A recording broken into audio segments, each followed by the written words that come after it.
समय का सदुपयोग। समय का सदुपयोग जो करता है उसी व्यक्ति को समय के साथ अच्छे परिणाम मिलते हैं। ऐसा ही हुआ जब सोनू और वानी के एनुअल एग्जाम्स आने वाले थे। अरे, अब तक पढ़ रही हो? चलो खाना खाते हैं। बस थोड़ा सा प्रोजेक्ट बचा है, नहीं किया तो टीचर डांटेंगी।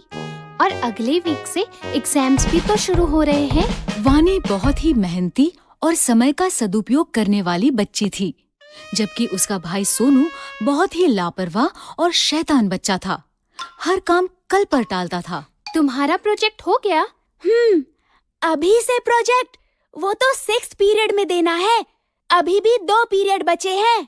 मैं झट से कर लूँगा। अब जल्दी आओ, भूख लगी है और खेलना भी है। अरे सुनो, रुको, नहीं करोगे तो टीचर डांटेंगी। सोनू और वानी के मम्मी पापा हमेशा सोनू को वानी का उदाहरण देकर समझाते थे। देखो सोनू बेटा, अब तुम बड़े हो गए हो। खेल के साथ साथ तुम्हें अपनी पढ़ाई पर भी ध्यान देना चाहिए। हाँ मम्मी, कल से पक्का। सोनू, समय का सदुपयोग करना अपनी बहन से सीखो।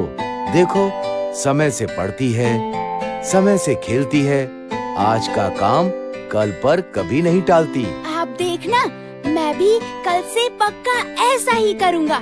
अभी जाऊँ खेलने, प्लीज। सोनू की लापरवाही दिन पर दिन बढ़ती ही जा रही थी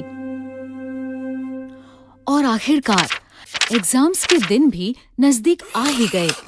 सोनू वानी की परीक्षा में अब केवल 2 दिन बाकी थे। बच्चों, अगले सोमवार से तो तुम दोनों की परीक्षा है ना?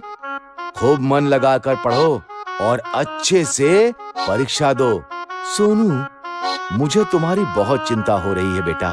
तुम हमेशा आज का काम कल पर टाल देते हो। पढ़ाई कल पर नहीं टालना। वानी की तरह सभी पाठ समय से पढ़ लेना, ठीक है?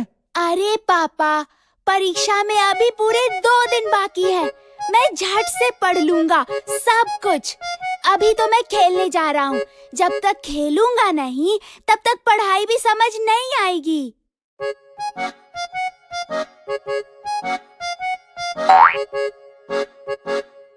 अरे वानी, देखो ना, कितना सुहाना मौसम हो रहा है। आओ ना, थोड़ी देर खेल लेते हैं। पढ़ाई तो बाद में भी कर सकते हैं, झट से सब हो जाएगा। हाँ, मौसम तो सुहाना है, लेकिन मुझे मेरा पाठ पूरा करना है। कल परीक्षा है। इस मौसम में तो खेलने का मजा ही कुछ और है।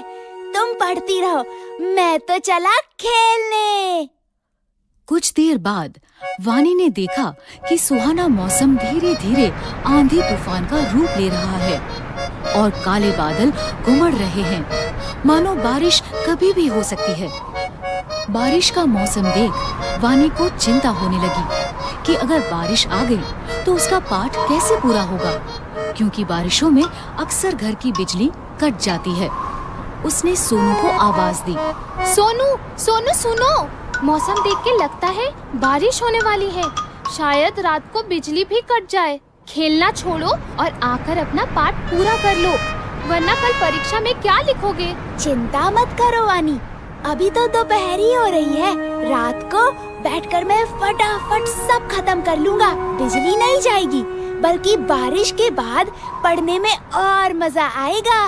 अच्छा, मैं जाता हूँ, मेरी बैटिंग आ गई। सोनू देर शाम तक खेलता ही रहा, लेकिन उसकी चिंता तब बढ़ी जब अचानक से बारिश शुरू हो गई। सोनू बुरी तरह घबरा गया और घर लौटा, जहाँ आकर उसने देखा घर पर ही नहीं बल्कि पूरे गांव में बिजली नहीं है। ये देखकर सोनू जोर जोर से रोने लगा। कल परीक्षा में मेरा क्या होगा? मैंने तो एक पाठ भी नहीं पढ़ा और अब तो बिजली भी नहीं है। मैं तो फेल हो जाऊंगा। मैंने कहा था ना, अपना पाठ समय से पढ़ लो। मैंने तुम्हें 1 हफ्ते पहले ही कह दिया था कि समय पर पढ़ाई कर लेना, लेकिन तुम्हें कभी कुछ समझ में नहीं आता। अब भोगो। सॉरी पापा, अब मैं क्या करूं? काश मैंने सही समय पर ही अपने पाठ पढ़ लिए होते।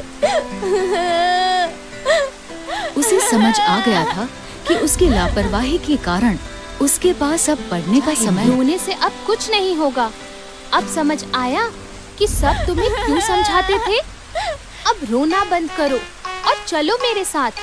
मैंने अपनी पढ़ाई समय पर ही पूरी कर ली थी। मैं तुम्हें सारा पाठ समझा दूंगी और याद भी करवा दूंगी। चलो। अगले दिन दोनों बच्चे खुशी खुशी परीक्षा देने गए। जो समय का करे सम्मान, भविष्य में वो कहलाए महान।